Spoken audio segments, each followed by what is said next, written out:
പഴയമാതിരി തന്നെ നടക്കുക, ഈ പരിപാടിയായിട്ട് നടക്കുക. എന്താ പറഞ്ഞത്? നന്ദി.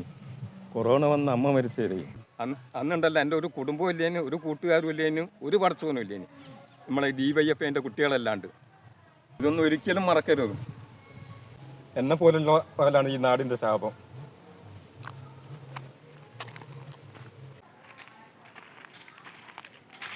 മറന്നുപോയൊക്കെ ഓർമ്മിപ്പിച്ചതിന് നന്ദി.